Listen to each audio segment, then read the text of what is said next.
এগৰাকী মুছলমান মানুহে যেতিয়া মোক ক'ব তুমি হনুমান বিশ্বাস কৰা নে নাই, মই যেতিয়া কৈছোঁ যে মই ভগৱানটো বিশ্বাসটো কৰোঁৱেই, আপুনি যদি কয় যে মই ভগৱান দেখিছোঁ তেনে মানুহে ইটিকিং কৰিব। কিন্তু মই আপোনাৰ চেনেলৰ যোগেদি মই কওঁ যে মই সাক্ষাৎ ভগৱান দেখিছোঁ। মোৰ ল'ৰাটো 6 বছৰ, মই গৈছোঁ ডিপ্ৰেশ্যনত মানুহজনৰ পৰা সহায় বিচাৰি। তেওঁ মোক কৈছে যে তোমাৰ ল'ৰাটো বেয়া হ'ব। কান্দিয়ে থাকোঁ ৰাতিপুৱাৰ পৰা মানে কান্দিয়ে থাকোঁ মই। নমস্কাৰ, মই হিমাশ্ৰী শইকীয়া আৰু আজি আমাৰ ষ্টুডিঅ'ত আছে গুঞ্জন দা। তেখেতৰ পৰা মই গম পাইছোঁ যে হনুমান চালিচাই তেওঁৰ জীৱন 100% সলনি কৰি দিছে। তেওঁৰ জীৱনত বহুতো ঘাত প্ৰতিঘাত আছিল আৰু বহুতো বাধা বিঘিনি আছিলে কিছুমান কামত, কিন্তু হনুমান চালিচাই তেওঁৰ পৰা শুনি মই জানিব পাৰিছোঁ যে বহুত চেঞ্জ কৰি দিছে আৰু লাইফটো বৰ্তমান ষ্টেবল আছে। আৰু আজি ডিছকাশ্যন কৰিম হনুমান চালিচাৰ শক্তি। সঁচাকৈ হনুমান চালিচাই মানুহৰ জীৱন পৰিৱৰ্তন কৰিব পাৰে নে নোৱাৰে, ইমান শক্তি আছেনে নাই হনুমান চালিচাৰ, সেইখিনি কথা আমি দাদাৰ লগত আজি পাতিম। চ' আপোনাক স্বাগতম জনাইছোঁ। ধন্যবাদ জনাইছোঁ। প্ৰথমে ক'ব বিচাৰিছোঁ যে এই বিষয়টো আপুনি যে এনেকৈ আপোনাৰ মাধ্যমত প্ৰচাৰ কৰিম বুলি ভাবিলে তাৰ কাৰণে আচলতে ধন্যবাদ জনাইছোঁ। আচলতে প্ৰথমতে মই এটা কথা ক'ব বিচাৰিছোঁ, মোৰ নিজৰ বা মোৰ গাঁওখনৰ কথা ক'ব বিচাৰিম। মোৰ ঘৰ তেজপুৰত আৰু মোৰ যিখন মোৰ অঞ্চলটোৰ নাম হৈছে বেচেৰিয়া। বেচেৰিয়াৰ নামটো কিয় আহিছে যে ব্ৰিটিছৰ শাসনকালত আমাৰ অঞ্চলটো আছিলে বেষ্ট এৰিয়া। হয় নেকি? তো তেওঁলোকৰ মতে বেষ্ট এৰিয়াৰ পৰা গৈ যিহেতু আমাৰ অসমীয়া মানুহে বেষ্ট এৰিয়াটো ক'ব নহয়, কৈছিলোঁ বেচেৰিয়া হৈ গ'ল। আৰু কথাটো কি যে মোৰ দেউতা প্ৰাক্তন শিক্ষক আৰু দেউতা আছিলে এজন হালোৱা, গৰুৰখীয়া আছিলে দেউতাহঁতৰ পৰা শুনামতে। আৰু এজন গৰুৰখীয়াৰ পুত্ৰ মই, আৰু গৰুৰখীয়া মানুহজন গৈ হায়দৰাবাদত গৈ ইংৰাজী বিষয়ত MA পাছ কৰি শিক্ষকতা কৰিছিলে। তাৰপিছত দেউতাই সম্পূৰ্ণ আধ্যাত্মিকতাৰ জ্ঞান লৈ বৰ্তমান দেউতা আমাৰ বেচেৰিয়া বৈষ্ণৱ সমাজৰ বৈষ্ণৱ আচাৰ্য বা বৈষ্ণৱ গুৰু বুলি কয়। আৰু দেউতাৰ বহুত শিষ্য আছে। আৰু আমি খুব সৰুৰ পৰা স্কুলত পঢ়ি থকাৰ দিনৰ পৰা আমি ঘৰখনত আধ্যাত্মিকতাটো দেখিছোঁ। সৰুৰ পৰাই দেখিছোঁ, ঘৰত পুথি পঢ়া দেখিছোঁ। ঘৰত আমাৰ এটা ডাঙৰ ধুনীয়া নামঘৰ আছে য'ত আমি সদায় দেউতাই সেৱা শুশ্ৰূষা কৰে, যদিও আমি কৰা নাছিলোঁ। সেই কথাখিনিলৈ পিছত আহিম। কিন্তু আমি সৰুৰে পৰাই দেখিছোঁ আধ্যাত্মিকতাটো দেখিছোঁ, কেনেধৰণে দেউতাই শিষ্যসকলক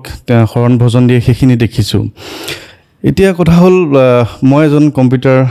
ছায়েন্সৰ ছাত্ৰ, গ্ৰেজুৱেশ্যন কৰিছোঁ গুৱাহাটীৰ পৰাই। মই তেনেধৰণৰ কথাবিলাকত বৰ বেছি গুৰুত্ব দিয়া নাছিলোঁ,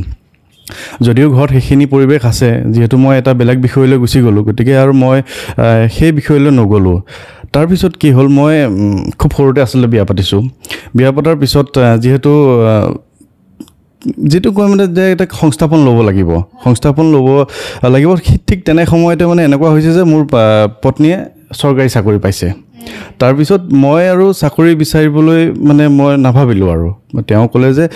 যিহেতু মই এটা চাকৰি হ'লেই, গতিকে এজন পুৰুষে যদি চাকৰি কৰি এটা ফেমিলি চলাব পাৰে,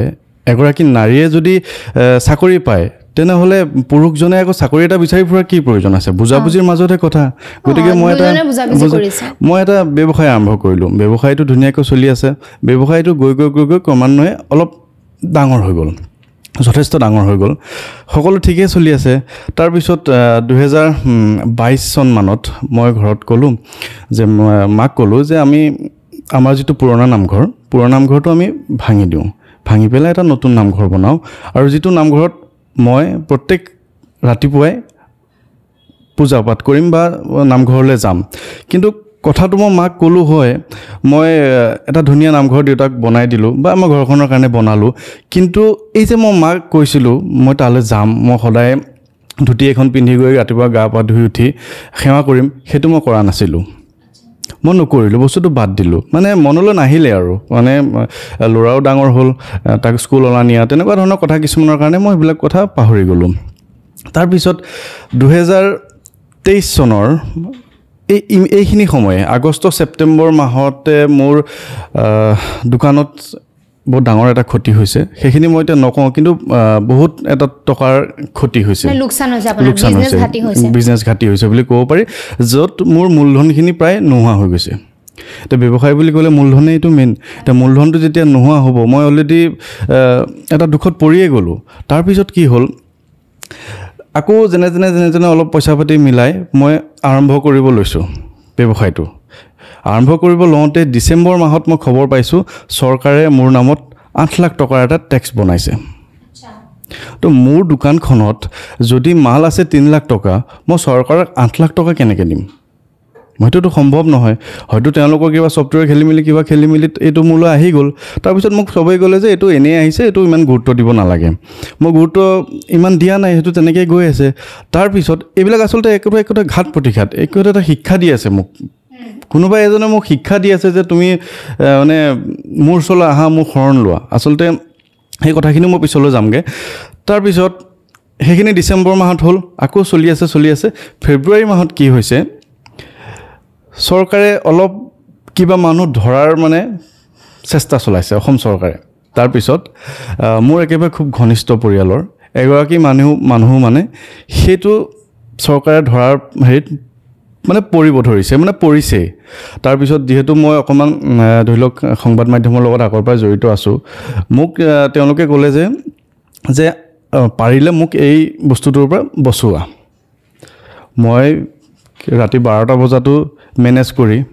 মই কিবা এটা মেনেজ কৰি পেলাই তেওঁক জেললৈ যোৱাৰ পৰা বচাইছোঁ তেওঁক মানে আপোনাৰ ক্লোজ মোৰ তাৰপিছত তেওঁ সেইটো বা বাচি গ'ল কিন্তু যিহেতু মানুহ বিপদত নপৰিল তাৰপিছত ভাবিলে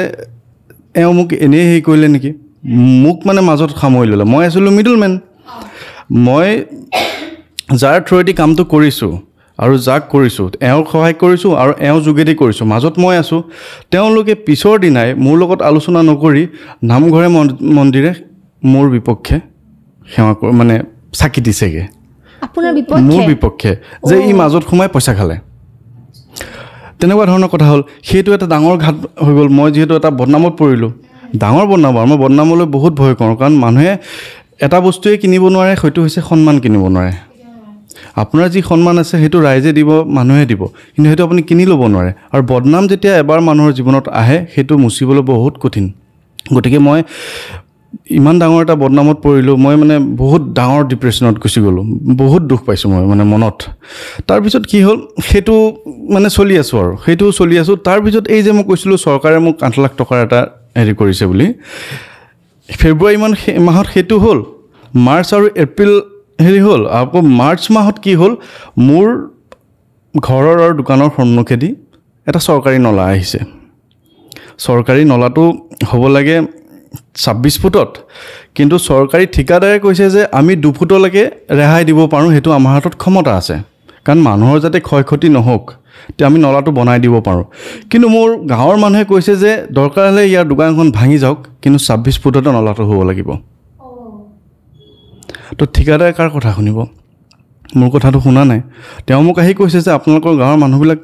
2-এজন দেই সকলো নহয় 2-এজন কিয় তেনেকুৱা যে মোক দিনটোত 3বাৰমান কয় যে এওঁ দোকানখন ভাঙি দিব লাগে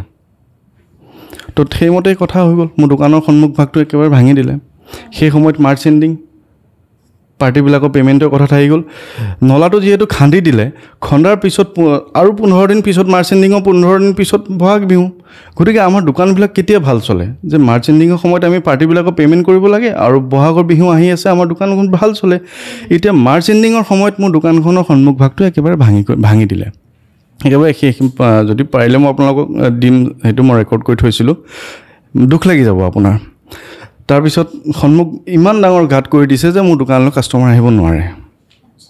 আহিবই নোৱাৰে মানে বহুত মানে যি মানুহ আহিব বিচাৰিছে তেওঁ ঘাটটো জাপ মাৰোঁতে পৰিছে আৰু তেওঁ দ্বিতীয়বাৰ মোৰ দোকানলৈ আহিবলৈ মানে মন কৰা নাই আৰু তেনেকৈ আকৌ 1 মাহ গুচি গ'ল এতিয়া মাৰ্চ আৰু এপ্ৰিল মানে বিহুৰ মাহটো গুচি গ'লতো তাৰপিছত বিহুৰ একেবাৰে শেষ হৈছে খবৰ পাইছোঁ এই যে চৰকাৰে মোক যে নটিচ দিছিলে সেইখন নটিচ হিচাপে নহয় এইবাৰ ডিমাণ্ড হিচাপে আহিছে নটিচখন আপোনাক জাননী দিছে আৰু ডিমাণ্ড হৈছে আপুনি 1 মাহৰ ভিতৰত পইচাটো দিয়ক তো মোৰ দোকানখনৰ এইটো অৱস্থা মোৰ অৱস্থা একেবাৰে নাই দোকানখন বন্ধ হৈ গৈছে যিহেতু সেইখনৰ পৰাই মই চলি আছোঁ ইমান দিনে যেতিয়া ডিমাণ্ড ইছ্যু কৰিছে 1 মাহৰ ভিতৰত পইচাটো দিব দিছে মোৰ আৰু অৱস্থা নাই মানে আপোনাৰ বহুত বেলেগ চিটুৱেশ্যন আহি আছে বেলেগ চিটুৱেশ্যন আহিছে তাৰপিছত মই এতিয়া কি কৰিম মই মানে অৱস্থা বেয়াই আৰু মই যি শুইছোঁৱে আৰু মানে শুই গৈছোঁ দিনত মই শুয়ে থাকোঁ মানে মই ডিপ্ৰেশ্যনত গুচি গ'লোঁ তাৰপিছত মোক ঘৰত ক'লে যে এনেকুৱা চলি আছে এবাৰ জ্যোতিষীক এবাৰ দেখাব লাগে মই ইমান মনা নাছিলোঁ মই আগতেই কৈছোঁ যিহেতু মই এতিয়া কম্পিউটাৰ ছাত্ৰ মই আৰু এইবিলাক ইমান বিশ্বাস কৰা নাছিলোঁ আৰু তাৰপিছত কি হ'ল মই জ্যোতিষী এজনৰ ওচৰত গ'লোঁ মোৰ লগৰ এজনৰ কথা মতে আজিকালি আগৰ জ্যোতিষীসকল আছিলে ধ্যান কৰি কয়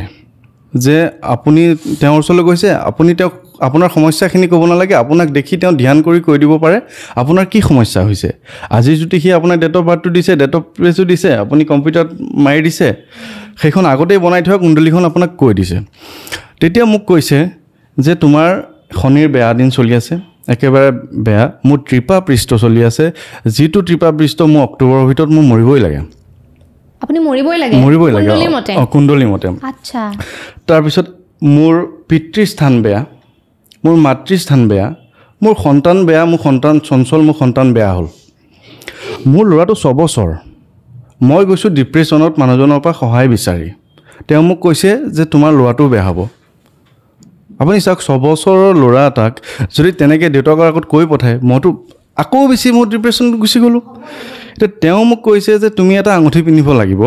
এই প্ৰতিকাৰখিনিৰ কাৰণে আৰু আঙুঠিটোৰ দাম হৈছে 27,000 টকা 27,000 মণিটোৰ দাম মুক্তাটোৰ দাম 27,000 টকা এতিয়া মই মোৰ হাতত টকা পইচাৰ অভাৱ সেইকাৰণে তেওঁৰ ওচৰলৈ গৈছোঁ তেওঁ যাতে বেলেগ কিবা প্ৰতিকাৰ এটা দিয়ে তাৰপিছত এই যে 27,000 টকাৰ কথাটো ক'লে মই ঘৰত আহি ক'লোঁ যে মা মই আচলতে মাক খুব হেৰি কৰোঁ মায়ে মানে মোৰ যেতিয়া বেয়া দিন হৈছে মাৰ কোলাত এই বয়সতো মই মাৰ ওচৰতে বহি কান্দিছোঁ গোটেইখিনি কথা মই মাক কওঁ নিৰাপদ লাগে ন মানে ভাল লাগে মাৰ মানে বুকুত শুই মাৰ কোচত শুই মই কথাখিনি কৈছোঁ তো মা মোৰ এনেকুৱা হৈছে মই 27,000 টকা দি আঙুঠি পিন্ধিব পৰা মোৰ এতিয়া ক্ষমতা নাই তাৰপিছত মায়ে এতিয়া উপায় নাই মাহঁতে মোৰ দুখখিনি দেখিছে বহুত মানে কান্দিয়ে থাকোঁ ৰাতিপুৱাৰ পৰা মানে কান্দিয়ে থাকোঁ মই এনেকুৱা অৱস্থা এনেকুৱা চিটুৱেশ্যন তাৰপিছত মোৰ বাইদেউৰ লগৰ এগৰাকী মুছলমান বন্ধু আছিলে মই নাম ধৰ্মটো এইকাৰণেই কৈছোঁ কাৰণ ক'লে আপুনি গম পাব কি কাৰণে মই ধৰ্মটোৰ কথা কৈছোঁ তেওঁ মোক তেওঁ আজিকালি যে কিবা কিবি টেৰ' কাৰ্ড আছে কিবা কিবি আছে তেওঁ চাই তেওঁ কৈছে যে বহুত বেয়াই আৰু বেয়া বুলিয়ে কৈছে লাষ্টত তেওঁ এটা কৈছে তুমি হনুমান বিশ্বাস কৰা নে নাই এগৰাকী মুছলমান মানুহে যেতিয়া মোক ক'ব তুমি হনুমান বিশ্বাস কৰা নে নাই মই যেতিয়া কৈছোঁ যে মই ভগৱানটো বিশ্বাসটো কৰোঁৱেই অকণমানটো ভগৱানৰ প্ৰতি থাকিবই লাগিব কাৰণ আমি যেতিয়া গ'লোঁ মন্দিৰ পালোঁ মছজিদ পালোঁ আমাৰ এটাই আহে কৃষ্ণ আমি কৃষ্ণ বুলি কওঁৱেই এইটো চাবচোন আপোনাৰ প্ৰত্যেকজন মানুহৰ আহি যায় আপোনাৰ তাত আপুনি ধৰ্মটো নাচায় কিন্তু মছজিদ এটা দেখিলেও আপোনাৰ মনত এটা ধৰ্মৰ হেৰি এটা আহিয়ে যায় তো তেওঁ মোক ক'লে যে তোমাক কোনো শনিয়ে তোমাক একো কৰিব নোৱাৰে তুমি হনুমান চালিচা পঢ়িবলৈ আৰম্ভ কৰা আৰু হনুমান মন্দিৰত তুমি যোৱা তাৰপিছত তেওঁ মোক সেই কথাটো ক'লে লগত মোৰ এগৰাকী বন্ধু স্কুলীয়া জীৱনৰ বন্ধু তেওঁ ক'লে যে তোৰ ইমানখিনি ধাৰ হৈছে কিবা হৈছে সেইখিনি বাদ দে মোৰ 1 কোটি টকা বেংকৰ পৰা লোন লৈছোঁ তো মইতো শান্তিত আছোঁ মই হনুমান চালিচা সদায় পঢ়োঁ এটা শক্তি পাবি তই পঢ় তাৰপিছত মই হনুমান চালিচা এটা মংগলবাৰে পঢ়িবলৈ আৰম্ভ কৰিছোঁ মংগলবাৰে হনুমান চালিচা আৰম্ভ কৰিছোঁ 11 দিন মই নিৰামিষ খাইছোঁ প্ৰত্যেক সন্ধিয়া মই হনুমান চালিচা পঢ়িছোঁ মানে এইটো সংকল্প বুলি কয় হনুমান সংকল্প আচ্ছা মানে নীতি নিয়ম কেনেকৈ থাকে মানে যি হয়তো অডিয়েঞ্চে বহুতে চাই হনুমান চালিচা কেনেকৈ কোন সময়ত কি হিচাপত এতিয়া আপোনাক যদি এটা নিৰ্দিষ্ট বস্তু লাগে যে মই এটা ভাবিছোঁ যে মোক যে চৰকাৰে যিখন ডাঙৰ নটিচ দিছে সেইখন মই ৰেহাই পাওঁ যাতে মই বাকী দোকান বজাৰটো নলাটো ঘণ্টাৰ পিছত আকৌ মই বনাই ল'ব পাৰিম কিন্তু যাতে সেই ৰেহাই পাওক মই সেইটো কল্পনা কৰি মই 11 দিন নিৰামিষ যিটো নিয়ম আছে সংকল্প বুলি কয় হনুমান সংকল্প লৈছোঁ 11 দিন সম্পূৰ্ণ হৈছে 12 নম্বৰ দিনা মই হনুমান চালিচাখন পঢ়ি ঘৰত আহি মোবাইলটো চাইছোঁ যে মোৰ যিখন ডিমাণ্ড আছিলে তাৰ 50% কেন্দ্ৰীয় চৰকাৰে ৰেহাই দিছে কেনেকৈ তো চাওক কথাবিলাক তেনেকুৱা যে সেইটো সেই সময়ত হয়তো ৰেহাই দিব লগা আছিলেই কিন্তু মোৰ ভক্তিটো এনেকুৱা যে মই ৰেহাই পাব লাগে তো 11 দিন সংকল্প লৈ 12 নম্বৰ দিনা মই ৰেহাই পাইছোঁ মই হাঁহিছোঁ সেইদিনা মোক মোৰ পত্নীয়ে কৈছে তোমাৰ হাঁহিটো বহুত দিনৰ পিছত দেখিছোঁ কিমান এটা শান্তি পাইছে আপুনি কিমান এটা শান্তি পাইছোঁ তাৰপিছত তেনেকৈ গ'ল তাৰপিছতো মই কণ্টিনিউ হনুমান চালিচা পঢ়ি আছোঁ তাৰপিছত কি হ'ল মোৰ এটা বেমাৰ লগ ধৰিলে বেমাৰটো হ'ল মোৰ মূৰৰ পিছফালে বিষায় শোৱাৰ পৰা উঠিলে মোৰ খুব বমি ভাৱ হয় বিচনাতে মোৰ বমি ভাৱ হৈ যায় মোক খুব বমি কৰোঁ যিটো এটা বেয়া বেমাৰৰ লক্ষণ আচলতে তাৰপিছত মই ডক্টৰৰ ওচৰত গ'লোঁ কাৰণ মই মানে এনেকুৱা হৈছে যিহেতু মোৰ পত্নী চাকৰি কৰে কিন্তু তো তেওঁৰ আৰু টকা পইচা মই কিমান আৰু খৰচ কৰিম মই যিহেতু বেয়া দিন চলি আছে তেওঁ মোক চলায়ে আছে মই আৰু ডক্টৰৰ ওচৰত গৈ মই বিচৰা নাই যে তেওঁ আৰু সেইখিনি খৰচ কৰোঁ আজিকালি ডক্টৰৰ ওচৰত বহুত খৰচ বেয়া লাগিছে আৰু তাৰপিছত মোৰ ভিনদেউৱে মোক ডক্টৰৰ ওচৰত লৈ গৈছে ডক্টৰে মোক প্ৰথমতে কৈছে যে তুমি ইমান চিন্তা কৰিব নালাগে চিন্তাৰ কাৰণে হৈছে তোমাৰ ফেটি লিভাৰ হৈছে মোৰ বমি লাগিছে আৰু মোৰ মূৰৰ পিছফালে বিষ হৈছে ডক্টৰে কৈছে ফেটি লিভাৰ হৈছে দেই তাৰপিছত এই ঔষধ খাইছোঁ মই ভাল পোৱা নাই তাৰপিছত মোক এজনে ক'লে যে তুমি এবাৰ বেলেগ এজন ডক্টৰক দেখাই চোৱা বেলেগ এজন ডক্টৰৰ ওচৰত গ'লোঁ তেওঁ মোক সমস্যাটো দেখি পেলাই ক'লে যে আজিকালি চিভিলত মানে চৰকাৰী চিভিলত তোমাৰ চিটি স্কেনটো ফ্ৰী হয় তুমি ফ্ৰীতে চিটি স্কেনটো কৰাই লোৱা যিহেতু তোমাৰ লক্ষণটো এনেকুৱা তাৰপিছত মই চিটি স্কেন কৰিছোঁ ৰিপৰ্টটোত এডাল হাৰ্ডি কিবা বেকা ওলাইছে তো সেইটো চাৰ্জাৰী কৰিব লাগিব আপোনাৰ ব্ৰেইনৰ মানে নাকৰ পৰা এনেকৈ মানে এটা চাৰ্জাৰী ফেটি লিভাৰ কথা যে ক'লে সেইটো ফেটি লিভাৰটো মোৰ এনেও আছে মই শকত মানুহ মোৰ এনেও ফেটি লিভাৰ আছে এজন ডক্টৰে ফেটি লিভাৰ আছে মোৰ আগৰ পৰাই ফেটি লিভাৰ আছে শকত মানুহ যেতিয়া আৰু চৰ্বি থাকিবই আমি খাই বৈ থকা মানুহ তাৰপিছত ডক্টৰজনে যেতিয়া এই চিটি স্কেনৰ ৰিপৰ্টটো আহিল হাৰ্ডিডাল বেকা ওলাইছে তেওঁ কৈছে যে এইখিনি ঔষধ দিছোঁ এই ঔষধখিনি ভাল নাপালে তোমাৰ চাৰ্জাৰী কৰিব লাগে আকৌ ডিপ্ৰেশ্যন মোৰ চাৰ্জাৰী কৰিবলৈ মই ইমান টকা ক'ত পাম বেমাৰো ভাল হোৱা নাই ঔষধ খাই তাৰপিছত আকৌ মই একেটা প্ৰব্লেম লৈ হস্পিটেল গৈছোঁ তাৰপিছত হস্পিটেল যেতিয়া গৈছোঁ তেতিয়া মই কি কৰিছোঁ ডক্টৰজনক কৈছোঁ যে মোৰ ৰাতিপুৱা খোৱাৰ পৰা উঠিলে মোৰ বমি ভাৱ হয় মূৰৰ পিছফালটো খুব বিষায় ডক্টৰজনে কৈছে মই একো ঔষধ দিব নোৱাৰোঁ এইটো ক্ষেত্ৰত তুমি চিটি স্কেন আকৌ কৰা মই আকৌ চিটি স্কেন কৰিছোঁ মই 100% চিয়'ৰ যে মোৰ বেয়া বেমাৰ এটা হৈছে মই ঘৰত আহি কান্দিছোঁ যে মা মোক কি হ'ব মোৰতো বেয়া এটা কিবাটো হ'বই আৰু মই বাহিৰত যাবলৈও টকা পইচা নাই কি কৰিম এতিয়া তাৰপিছত যেতিয়া মই একেটা মেচিন প্ৰথমবাৰ যিটো মেচিনত টেষ্ট কৰিছোঁ 2 নম্বৰ বাৰো সেই একেটা মেচিনতে টেষ্ট কৰিছোঁ মই যেতিয়া এনেকৈ শুইছোঁ চিটি স্কেন মেচিনটোত মই হনুমান চালিচাখন পঢ়িবলৈ চেষ্টা কৰিছোঁ কিন্তু মনলৈ অহা নাই মানে হনুমান চালিচাখন আচলতে চালিচা কি কয় এটা 40টা পংক্তি আছে সেইকাৰণে চালিচা বুলি কয় তাত মোৰ এটা মনত পৰিছে সেই সময়ত মই শুই না সে ৰোগ হৰে সব পীৰা জপত নিৰন্তৰ হনুমত বীৰা সংকট তে হনুমান চুৰাবে মন ক্ৰম বচন ধ্যান জ্বলাবে চিটি স্কেন হৈ গৈছে সেইদিনা ৰাতি ৰিপৰ্ট দিছে মোৰ ৰিপৰ্ট নৰ্মেল বা এইটো কেনেকৈ আগো মোৰ গা নো এতিয়াও মোক হেৰি গৈছে আপোনাৰতো আগৰ চিটি স্কেনত এনেকুৱা ৰিজাল্ট পাইছিলে পিছৰবাৰ সেইটো চাওক মানে না সে ৰোগ হৰে সব পীৰা মানে আপোনাৰ কোনো ৰোগ নহ'ব চব ৰোগ হৰি যাব জপত নিৰন্তৰ হনুমত বীৰা যেতিয়া আপুনি জপ কৰিব হনুমানক আপোনাৰ কোনো ৰোগ হ'ব নোৱাৰে সংকটে হনুমান চুৰাবে সংকটৰ পৰা হনুমানে আঁতৰাব মন ক্ৰম বচন ধ্যান জ্বলাবে যোনে মনৰ পৰা হনুমানক মাতিব সংকটটো আঁতৰি যাব সেইটো এটা ডাঙৰ সকাহ হৈ গ'ল তথাপি মোৰ মানসিক শান্তি নাই যিহেতু মোৰ দোকানখনৰ এইটো হৈছে মোৰ সেই যে লেঠাটো আছেই চৰকাৰী ডাঙৰ লেঠাটো আছে আধাহে ৰেহাই হ'ল আধাটো আছেই তাৰপিছত নাম নকওঁ মোৰ ইয়াতে গুৱাহাটীত এজন মোৰ বন্ধু আছে অসমৰ ডাঙৰ এজন সাংবাদিক তেওঁক মই ক'লোঁ যে চোৱা মোৰ এনেকুৱা হৈছে মই খুব ডিপ্ৰেশ্যন আছোঁ তেওঁ মোক একো কোৱা নাই তুমি মোৰ ঘৰলৈ আহি যোৱা তুমি আহা তেওঁ মোক পিছৰ দিনাই মাতি দিলে মই আৰু বাইক লৈ আহি গ'লোঁ বাইক লৈ আহিছোঁ ইমান ৰ'দ সেই জুলাই মাহত ইমান ৰ'দ মই বাইক লৈ আহি গ'লোঁ তাৰপিছত তেওঁ মোৰ মানে এটা কাম লাগে মানে মোৰ অৱস্থাটো চাওক মোৰ দোকানত সেই সময়ত দুজন ল'ৰাই কাম কৰি আছে আৰু মই মালিকজন হৈ কাম বিচাৰি গুৱাহাটীলৈ আহিছোঁ কেনেকুৱা কণ্ডিশ্যন হ'ব লাগিব কেনেকুৱা কণ্ডিশ্যন চৰি কিন্তু দেই তাৰপিছত তেওঁ মোক আহি পেলাই কৈছে মানে বেলেগ একো কোৱা নাই যে মানুহৰ ভাল সময় বেয়া সময় চব আহিব ভাল সময়বোৰো পাৰ হৈ যাব বেয়া সময়বোৰো পাৰ হৈ যাব মানে এই সময় পাৰ হৈ যাব তেওঁ মোক এইখিনি কথা কৈ তাৰপিছত মই পাৰ্মানেণ্ট নহয় তাৰপিছত ঘৰলৈ গুচি আহিলোঁ মই সদায় কণ্টিনিউ হনুমান চালিচা পঢ়ি আছোঁ হনুমান চালিচাখন মোৰ এতিয়া মুখস্থ প্ৰায় হৈয়ে গৈছে তাৰপিছত অসম চৰকাৰে কি কৰিলে সেইদিনা ঘোষণা কৰিলে যে 5 লাখ টকাৰ যাৰ এনেকুৱা ধৰণৰ নটিচ আহিছে ডিমাণ্ড আহিছে সেইখিনি সম্পূৰ্ণ ৰেহাই দিয়া হ'ল চাওক আপুনি মোৰ 7.5 লাখ 8 লাখ টকা আহিছিল আধা কেন্দ্ৰীয় চৰকাৰে দিলে থাকি গ'ল বাকীখিনি যিখিনি থাকি গ'ল সেইখিনি অসম চৰকাৰে ৰেহাই দিলে অসম চৰকাৰে যদি ভাবিলেহেঁতেন যে 3 লাখ টকালৈকে ৰেহাই দিওঁ তেতিয়া মই মাজত সোমাই থাকিলোহেঁতেন মই ৰেহাই নাপালোহেঁতেন অসম চৰকাৰে ভাবিছে যে 5 লাখলৈকে ৰেহাই দিওঁ 5 লাখলৈকে ৰেহাই দিওঁতে মই সোমাই গৈছোঁ তাৰমানে মোৰ একদম বিৰাট মানে সমস্যা সমাধান বুলিয়ে ক'ব পাৰোঁ সমস্যা সমাধান হৈ গৈছে আৰু এই সমস্যাখিনি সমাধান হৈছে মই একমাত্ৰ হনুমানৰ কাৰণে বুলি মই ভাবিছোঁ কাৰণ হনুমান চালিচা হনুমান এতিয়া মই কথাখিনি ক'ব বিচাৰিম যে হনুমান হৈছে শিৱৰ অৱতাৰ শিৱৰ 11 নম্বৰ অৱতাৰ হৈছে হনুমান হনুমানক ৰুদ্ৰ অৱতাৰ বুলি কোৱা হয় আৰু শিৱৰ যিমানখিনি অৱতাৰ আছে সেই অৱতাৰখিনিৰ ভিতৰত সৰ্বশ্ৰেষ্ঠ অৱতাৰ হৈছে হনুমানে মানুহৰ যি মানে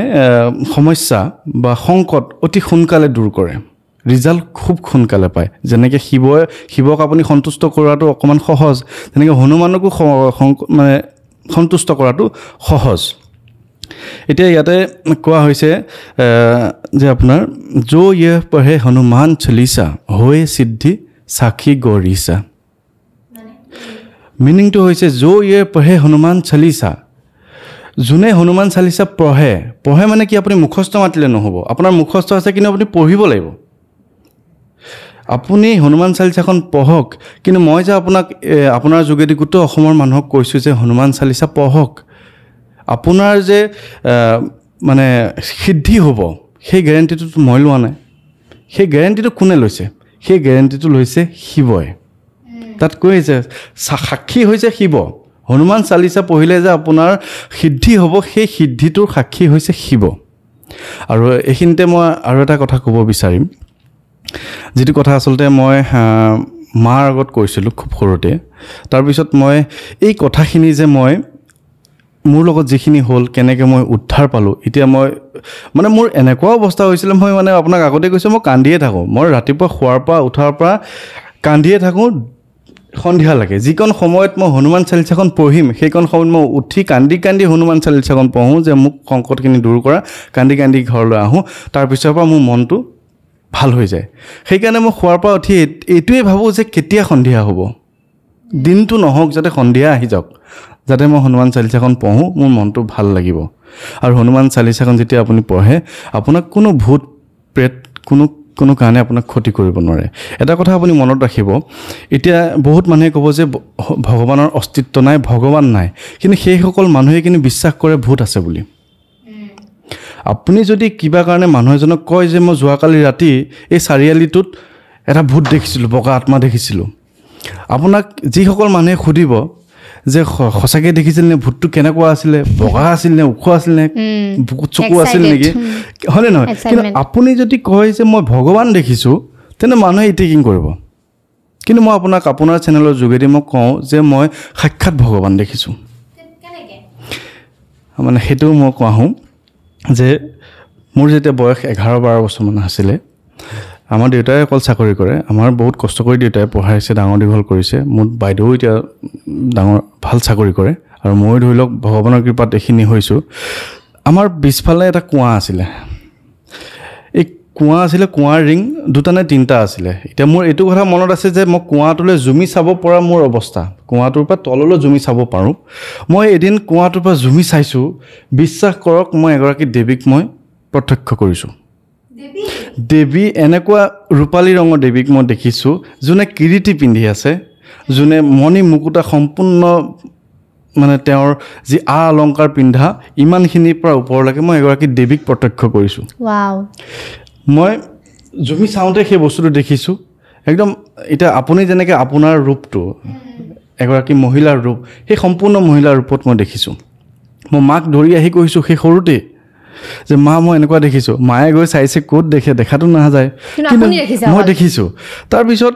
মই বহুতবাৰ চাবলৈ চেষ্টা কৰিছোঁ কুঁৱাটোৰ ভিতৰত জুমি কিজানি মই আকৌ দেখোঁ নেকি কিন্তু সেইটো আৰু মোৰ ভাগ্য নহ'ল তাৰপিছত যেতিয়া মোৰ এই বিপদবিলাক আহিছে বিপদবিলাক আহোঁতে মই ভাবিছোঁ সেই যে মই ভগৱান দেখিছিলোঁ আৰু যে মই মাক কৈছিলোঁ মই সদায় ৰাতিপুৱা নামঘৰলৈ যাম নতুন নামঘৰলৈ মানে মই নগ'লোঁ সেইবিলাক তাৰে মোৰ ভগৱানে দিয়া ফল এতিয়া মই সদায় সন্ধিয়া নামঘৰলৈ যাওঁ কিয় যাওঁ সেই যে মই বস্তুবিলাক সেই সময়ত দেখিছিলোঁ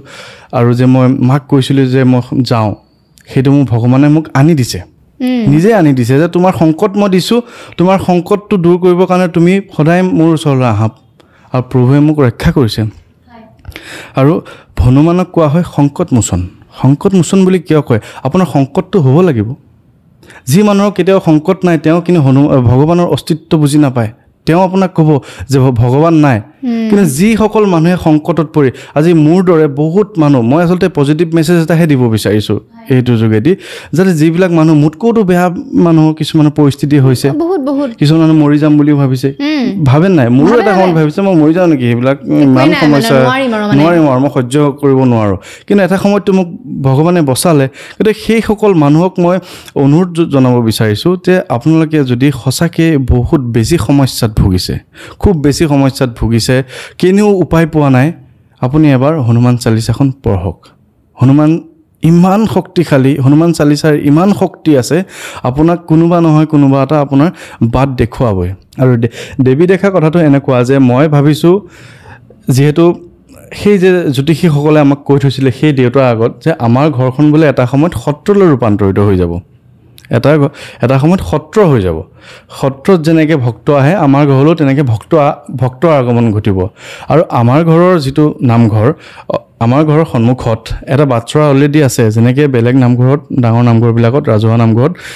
বাটচৰা থাকে আমাৰ ঘৰতো বাটচৰা এটা আছে কাৰণ দেউতা হৈছে ধৰ্মগুৰু দেউতাই মানুহক শৰণ ভজন এনেকুৱা ধৰণৰ দিয়ে গতিকে আমাৰ ঘৰখনৰ অলৰেডি এটা ধৰ্মীয় পৰিৱেশ আগৰ পৰাই আছে আমাৰ ঘৰৰ নামঘৰত যেতিয়া আমাৰ ব্যক্তিগত নাম এটাও পতা হয় তেতিয়া এটা ৰাজহুৱা নামঘৰৰ সমান ভকত বৈষ্ণৱ আমাৰ ঘৰত গোট খায় কাৰণ দেউতাই 500ৰো অধিক শিষ্য আছে তো অলৰেডি সেই সত্ৰৰ নিচিনা অলৰেডি আমাৰ নামঘৰটো হৈ গৈছে কিন্তু এই যে মই কথাখিনি মোৰ যি দুখৰ কথাখিনি কৈছিলোঁ গ্ৰন্থ সুবাস নামৰ এটা ফেচবুক পেজত আৰু সেই কথাখিনি কোৱাৰ পিছত এটা ৰাতিৰ ভিতৰত প্ৰায় 4,500 মান লাইক আহিল আৰু 1600 মান কমেণ্ট আহিল আৰু কমেণ্টবিলাক আহোঁতে মানুহবিলাকে কৈছে যে আপুনি হনুমান চালিচাখন কেনেকৈ পঢ়িছে জানিব বিচাৰোঁ বা আপোনাৰ মানে নামঘৰত আপোনাৰ ব্যক্তিগত নামঘৰত আমি গৈ সেৱা আগবঢ়াব বিচাৰোঁ হয় হনুমান চালিচা কেনেকৈ পঢ়িছে আপুনি সেইটোও ক'ব লাগিব এইটো মোৰ কুৱেশ্যন আছিলে সেইটো মই কৈ দিম তাৰপিছত এতিয়া মানে কি হৈছে মই মানুহসকলক কিন্তু আহিবলৈ দিয়া নাই কাৰণ বিতৰ্ক এটা হয় অলৰেডি এনেকুৱা বিষয় লৈ বহুত বিতৰ্ক হয় মোৰ ঘৰৰ ব্যক্তিগত নামঘৰ যদিও আছুতীয়াকৈ আছে আমাৰ ঘৰৰ কেম্পাছ ডাঙৰ মানুহ ভক্ত আহিলে আমাৰ একো সুবিধা নহয় কিন্তু তথাপিও কিছুমান মানুহে বিতৰ্ক কৰিব বিচাৰিব সেইকাৰণে মই আহিব দিয়া নাই কিন্তু কেইজনমান মানুহে কি কৰিছে এগৰাকী মানুহৰ কথা শুনিলে আপোনাৰ দুখ লাগি যাব যে তেখেতৰ 16 বছৰীয়া ল'ৰাটোৰ ব্লাড কেঞ্চাৰ হৈছে তেওঁ গৈ আছে চেন্নাইত আৰু তেওঁ মোক অনুৰোধ কৰিছে যে আপোনাৰ নামঘৰত আপুনি মোৰ ল'ৰাটোৰ হৈ সেৱা কৰকচোন মই তেখেতৰ হৈ সেৱা কৰিছোঁ মোৰ লিষ্টবিলাক দীঘল হৈ গৈ আছে বহুত মানুহে যিহেতু আহিব পৰা নাই তেওঁলোকে নাম দিছে মই তেওঁলোকৰ নামবিলাক মই সেৱা কৰিছোঁ মই ভগৱানক এটাই কৈছোঁ যে আপোনাক বিচাৰিছে মোৰ যোগেদি গতিকে আপুনি যদি পাৰে তেওঁলোকৰ মোৰ যেনেকৈ আপুনি বিপদৰ পৰা ৰক্ষা কৰিলে তেওঁলোককো সমস্যাখিনি দূৰ কৰি দিয়া প্ৰভু আৰু তেতিয়া যোৱাকালি এটা মেছেজ পাইছোঁ সেই যে 16 বছৰীয়া ল'ৰাটোৰ তেখেতে ভাল পাইছে বোলে ব্লাড কেঞ্চাৰ এনেকৈ আচৰিত কিয়ৰ হয় মানে এইবিলাকতো বেমাৰ ভাল হ'ব লাগে বস্তুখিনিতো ডক্টৰে কৰিছে কিন্তু ভগৱানৰ যে এটা শক্তি আছে সেই ডক্টৰৰ কথাখিনিৰ লগতে যে ভগৱানৰ ভক্তিটো মিলি গৈছে গতিকে ভালতো হ'বই লাগিব ঠিক তেনেকৈ এগৰাকী মানুহে মোক মেছেজ কৰিছে যে আপোনালোকৰ ঘৰলৈ যাম মই কৈছোঁ আহিব নালাগে তেওঁ কৈছে যে তেনেহ'লে আপুনি মোৰ বোৱাৰীৰ হৈ আপুনি সেৱা এটা কৰি দিয়কচোন মোৰ বোৱাৰীৰ কেঞ্চাৰৰ মানে ৰিপৰ্টটো গৈছে পজিটিভ যাতে নহয় নিগেটিভ ৰিজাল্ট আহে আপুনি সেৱা আগবঢ়াওক মই ভগৱানক কৈছোঁ যে এখেতেও এনেকৈ বিচাৰিছে আপুনি তেখেতৰ মনোবাঞ্ছাটো পূৰণ কৰক তেখেতেও সিদিনা ৰাতিপুৱা মোক মেছেজ কৰি কৈছে যে আপোনাৰ ঘৰলৈ এদিন যাম আৰু মোৰ বোৱাৰীৰ ৰিজাল্টটো নিগেটিভ আহিছে তাতকৈ ডাঙৰ কথা কি হ'ব পাৰে আপুনি ভাবকচোন আচৰিত মানে কথাবিলাক এতিয়া সেইকাৰণে মই ভাবিছোঁ যে হয়তো মোৰ যোগেদি ভগৱানক পাব পৰা এটা ৰাস্তা কাৰোবাৰ কাৰণে মুকলি হৈছে কিন্তু আহিবলৈ এইকাৰণে দিয়া নাই কাৰণ আজিকালি বহুত বিতৰ্ক হয় এতিয়া বহুতসকলে কৈছে যে মোৰ সমস্যা সমাধান হৈছে বা যিহেতু দক্ষিণা এটা দিব লাগে আপোনাৰ গুগল পে' ফোনপে' নম্বৰ দিয়ক তো মই গুগল পে' ফোনপে' নম্বৰ কাৰ দিম মোৰটোহে দিম মইতো ভগৱানৰ গুগল পে' নম্বৰ দিব নোৱাৰোঁ কোনোবাই এজনে যেতিয়া মোক গুগল পে' কৰিব ধৰি লওক 100 টকা এটা দক্ষিণা দিলে তেওঁ মুখহে দিলে তেওঁ ভাবিছে মই সেই 100 টকাটো ভগৱানক অৰ্পণ কৰিম কিন্তু ভগৱানেতো সেইটো খৰচ নকৰে খৰচটোতো মইহে কৰি পেলাম মই এতিয়া গুৱাহাটীৰ পৰা ঘৰলৈ গৈ থাকোঁতে হোটেল এখনত ভাত খাই দিলোঁ 100 টকাটো খৰচ হৈ গ'ল ভগৱানেতো নাপালে গতিকে মই এটা কথা ক'ব বিচাৰোঁ যদি আপোনালোকে মোৰ যোগেদি সেৱা কৰিব বিচাৰে মোৰ একো আপত্তি নাই আপোনালোকে আহিও সেৱা কৰিব পাৰে বা মোৰ নাম দিও আপোনালোকৰ সমস্যা সমাধান যদি ভগৱানে সঁচাকৈ কৰে কৰিব পাৰে কিন্তু এই যে দান দক্ষিণা দিয়া কথাটো মই মানে পচন্দ নকৰোঁ কাৰণ যদি কাৰোবাৰ উন্নতি হয় মোৰ যোগেদি সেৱা কৰি কাৰোবাৰ ফল দিয়ে সেই আশীৰ্বাদ মোক ভগৱানে দিব মোক ধন টকা পইচা ভগৱানে দিব এটা হনুমান চালিচাৰ কথা কৈছিলে কোনটো মানে নীতি নিয়ম কেনেকৈ পালন কৰিব লাগে কি হিচাপত পঢ়িব লাগে হনুমান চালিচা যদি আপুনি পঢ়োঁতে আপুনি ভাবে যে মই নিৰ্দিষ্ট এটা মোৰ দুখ আহিছে সেই দুখটো দূৰ কৰিবৰ কাৰণে হনুমান চালিচাখন পঢ়িব লাগে তেতিয়া আপুনি কি কৰিব লাগে আপুনি 11 দিনৰ এটা সংকল্প ল'ব লাগে 11 দিনৰ সংকল্পটোত সেই 11 দিন আপুনি নিৰামিষ খাব লাগে আৰু 11 দিন কণ্টিনিউ মঙ্গলবাৰ বা শনিবাৰে আৰম্ভ কৰিব লাগে কণ্টিনিউ 11 দিন 7 বাৰকৈ হনুমান চালিচাখন পঢ়িব লাগে প্ৰত্যেক দিনে 7 বাৰকৈ প্ৰত্যেক দিনা ধৰি লওক আজি মঙ্গলবাৰৰ পৰা আৰম্ভ কৰিছে আপুনি নেক্সট 11 দিন নোহোৱালৈকে আপুনি 7 বাৰকৈ হনুমান চালিচাখন পঢ়িব লাগে আৰু নিৰামিষ খাব লাগে আপোনাক মই গ্যাৰাণ্টি দি ক'ব পাৰোঁ আপুনি শুদ্ধ অন্তৰে যদি হনুমান চালিচাখন পঢ়ে আপোনাৰ 12 নম্বৰ দিনাৰ পৰা আপোনাৰ মনত শক্তি দেহত শক্তি আহিবলৈ আৰম্ভ হ'ব আপুনি পজিটিভ ৰিজাল্ট পাবলৈ আপুনি আৰম্ভ কৰিবই মানে তাত যিখিনি কথা লিখা থাকে সব পজিটিভ কথা মই ভাইব্ৰেচন মানে পজিটিভ ক্ৰিয়েট কৰে আৰু ধুনীয়া ভাইব্ৰেচন কৰে মই যে কৈছিলোঁ মানুহ এগৰাকী বোৱাৰীৰ ৰিজাল্টটো কথাটো কৈছিলোঁ তেখেতক মই এটা কৈছিলোঁ যে আপুনি যে মই যে যেনেকৈ পঢ়িছিলোঁ না চে ৰোগ হৰে চব পীৰা জপত নিৰন্তৰ হনুমত বীৰা এই কথাখিনি আপুনি বোৱাৰীক মাতি থাকিবলৈ দিয়কচোন আপোনাৰ ৰিজাল্টটো নিগেটিভ আহিব ঠিক তেনেকৈ তেওঁ থেংক ইউ কৈছে আৰু তেনেকৈ বোৱাৰীক কৈ সেই মন্ত্ৰটো বোৱাৰীক ৰিজাল্ট নোহোৱালৈকে মাতিব দিছে ৰিজাল্টটো নিগেটিভ আহিছে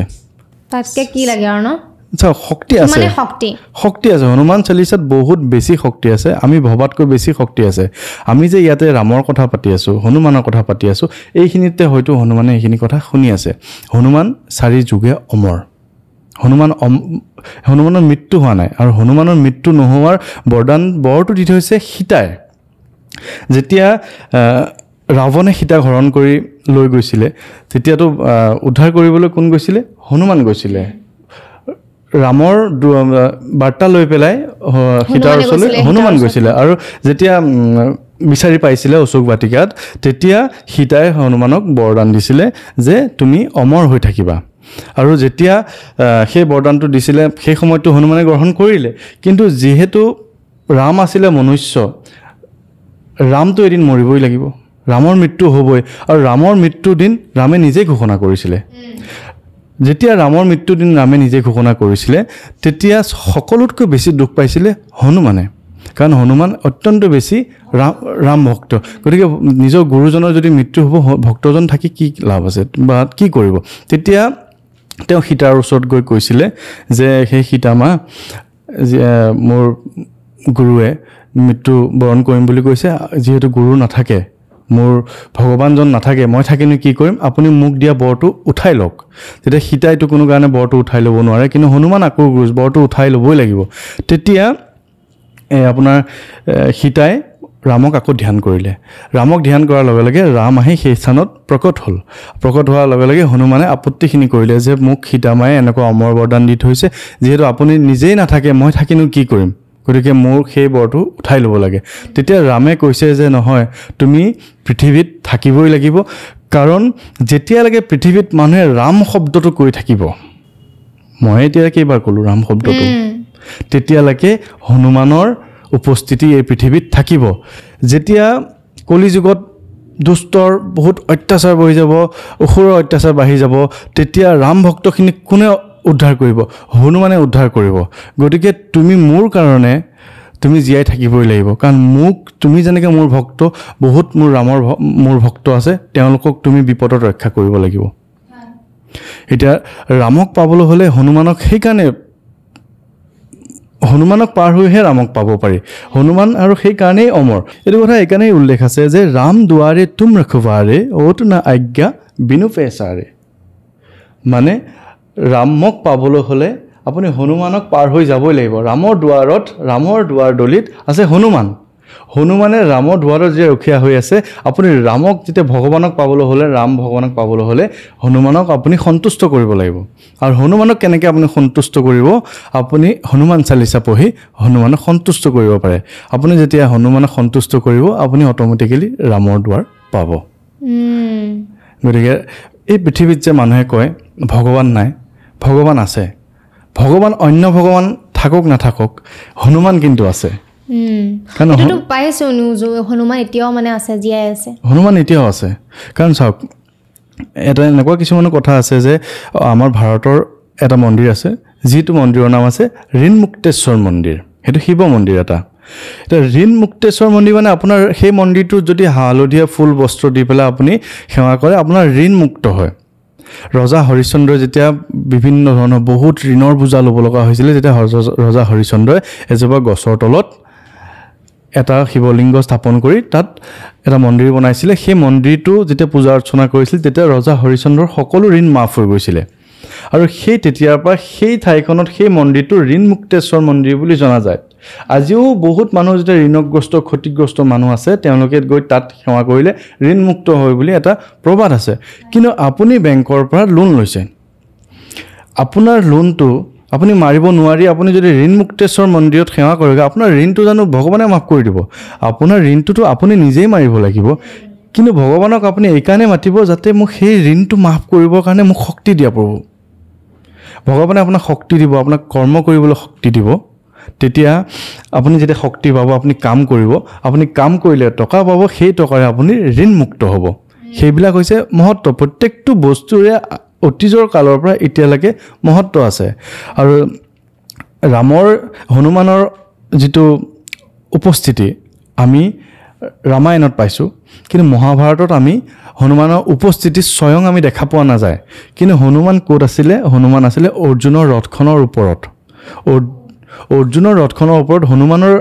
মানে হনুমান কেনেকৈ আছিলে এই যে ঝণ্ডা বুলি কয় যে এডাল ঝণ্ডা লগোৱা হয় ৰথৰ ওপৰত সেই ঝণ্ডাডালেই আছিলে হনুমান সেই ঝণ্ডাডাল হনুমান আছিলে হনুমানেই কাৰণ আজিও সেই ঝণ্ডাডাল আপুনি চাবচোন যিবিলাক আছে ধৰি লওক বিভিন্ন দল সংগঠনে সেই ৰামৰ বজৰংবলী ঝণ্ডাডাল লৈ থাকে চাবচোন হয় সেই ঝণ্ডাডালেই হৈছিলে অৰ্জুনৰ ঝণ্ডাডাল যিখন ৰথত আছিলে আৰু হনুমান তেতিয়াও সেইটো যুগতো তেতিয়াও উপস্থিত আছিলে অকল ৰামৰ যুগত হনুমান নাই হনুমান আজি কলি যুগতো আছে সেই মহাভাৰতৰ যুগতো হনুমান আছিলে আৰু যেতিয়া অৰ্জুন জিকিছিলে যুদ্ধত ৰথখন নিজে নিজে নোহোৱা হৈ গৈছিল মানে হনুমানৰ কাম শেষ সেই সময়ত আৰু হনুমান আজি আপোনাক মোক বিপদৰ পৰা ৰক্ষা কৰিবলৈ উপস্থিত আছে হয় আৰু হনুমান চালিচা যেহেতু আমি কথা পাতি আছোঁ আপুনি আমাৰ ভিডিঅ'টো শেষ কৰিব লাগিব বেছি সময় নাই অলপমান হনুমান চালিচা যে অলপমান গাই শুনাই দিয়ে তেতিয়া আৰু মানে মাহলটো আৰু বেছি ভাল লাগিব হয় মই অকণমান শুনাই দিম আৰু হনুমান চালিচাখন যেতিয়া আপুনি পঢ়িব শেষত একেবাৰে এটা শব্দ আছে তুলসী দাস সদা হেৰি চেৰা কি যে নাথ হৃদয় মহাদেৰা যেতিয়া আপুনি তুলসী দাস শব্দটো আহে তুলসী দাসে হনুমান চালিচাখন লিখিছিলে আৰু তেখেতৰ নিজৰ কথাখিনি কৈ নিজৰ সমস্যাখিনি দূৰ কৰিবৰ কাৰণে বা ৰাইজৰ কাৰণে লিখিছিলে কিন্তু যেতিয়া আপুনি পঢ়িব সেই তুলসী দাসটোৰ ঠাইত আপুনি নিজৰ নামটো কৈ পঢ়িব হয় তেতিয়া বেছি এইটো ফলটো কাৰণ আপুনি হনুমান চালিচা পঢ়িছে তুলসী দাসে লিখিছিলে সেই সময়ত তেখেতৰ নামটো লিখিছিলে আপুনি পঢ়িছে আপুনি আপোনাৰ নামটো লিখক হনুমান চালিচাখন এনেকুৱা আৰম্ভণিটো শ্ৰী গুৰু চৰণ সৰোজ ৰাজ নিজ মন মুকুৰ সুধাৰি বৰণ ৰঘুবৰ বিমল যশু যো দায় এক ফল চাৰি বুদ্ধিহীন তনু জানকে সুমিৰ পৱন কুমাৰ বলবুদ্ধি বিদ্যা দেহু মোহে হৰহু কলেজ বিকাৰ মানে হনুমান চালিচাখন যেতিয়া আপুনি পঢ়িব তেতিয়া আপুনি নিজকে জ্ঞানহীন বুলি ভাবি ল'ব লাগিব জ্ঞানহীন আপোনাৰ একো জ্ঞান শূন্য হৈ গৈছে আপুনি নিজৰ গুৰুক স্মৰণ কৰি আপুনি হনুমানক কওক যে মোক বল বুদ্ধি বিদ্যা দিয়ক মই আপোনাৰ জ্ঞান গুণ পাঠ কৰিব ওলাইছোঁ তাৰপিছত জয় হনুমান জ্ঞান গুণ সাগৰ জয় কপীশ তিহু লোক উজাগৰ ৰামদূত অতুলিত বলধামা অঞ্জনী পুত্ৰ পवन সুত নামা মহাবীৰ বিক্ৰম বজৰংগী কুমতি নিবাৰ সুমতি के संगी कंचन बरन विराज सुबेसा कानन कुंडल कुंचित केसा हाथ वज्र और ध्वजा विराजे कांधे मुंज जने ओसाजे शंकर सुवन केसरी नंदन तेज प्रताप महाजगबंदन তো এনেকুৱা 40টা পংক্তি আছে গতিকে বহুত দীঘল হয় সম্ভৱ নহয় গতিকে প্ৰত্যেক প্ৰত্যেকটো শব্দৰে অৰ্থ আছে আৰু হনুমান চালিচাখন আপুনি যদি বিপদত পৰিছে আপুনি পঢ়ক আপোনাৰ এনেকুৱাও আছে যে ভূত পিশাচ নিকট নাহি আবে মহাবীৰ জব নাম চুনাবে আপোনাৰ যদি খুব ভয় লাগিছে আপুনি হনুমান চালিচাখন পঢ়ক আপোনাৰ ভয়টো আঁতৰি যাব মানে ভূত পিশাচ আপোনাৰ আঁতৰি যাব নিগেটিভ বস্তু নাথাকে গতিকে মই এটা কথাই একেবাৰে শেষত ক'ব বিচাৰিম যদি মোক ভগৱানে কিবা এটা দিছে যে আপোনাৰ মোৰ যোগেদি ভগৱানক কোনোবাই যদি পায় কাবাৰ কিবা অপায় মংগল দূৰ হৈছে তাত মোৰ আপত্তি নাই কিন্তু এটা কথা মানে ক'ব বিচাৰোঁ যে আপোনালোকে দান দক্ষিণাৰ কথা ক'লে মই অকণমান বেয়া লাগে আপোনালোকে আহিব বিচাৰিছে মোৰ ঘৰৰ নামঘৰটোত আহিব পাৰে ইতিমধ্যে বহু লোকে ৰোগৰ পৰা মুক্তি পাইছে বুলি কৈছে আমাৰ নামঘৰটোত আহি বা বহু বিভিন্ন সমস্যাৰ পৰা ৰেহাই পাইছে সেইখিনি সকলোৰে হওক সকলোৰে ভাল হওক আৰু আপুনি যেতিয়া নামঘৰ বা মন্দিৰত যায় আপুনি নিজেও কৈ চাব যে মোৰ লগতে বেলেগৰো উপকাৰ হওক তেতিয়া বেলেগৰ যেতিয়া উপকাৰ হ'ব আপোনাৰো এদিন উপকাৰ হ'ব হয় আৰু সঁচাকৈ বহুত বেছি ভাল লাগিলে আপোনাৰ লগত কথা পাতি বহুত কথা আজি জানিলোঁ আৰু বিশেষকৈ এনেকুৱাবিলাক কথা পাতিলে ন মানে মাইণ্ডটো বহুত পজিটিভ হৈ যায় সেইটো চবেই জানিলোঁ কথা আৰু মানে বহুত বেছি ভাল লাগিল আৰু আপোনালোকৰ কেনেকুৱা লাগিছে কমেণ্ট কৰিব আৰু ভিডিঅ'টো শ্বেয়াৰ কৰিব আৰু যদিহে আমাৰ এপিছ'ডবিলাক চাই ভাল পাই আছে আমাৰ চেনেলটো ছাবস্ক্ৰাইব কৰি দিব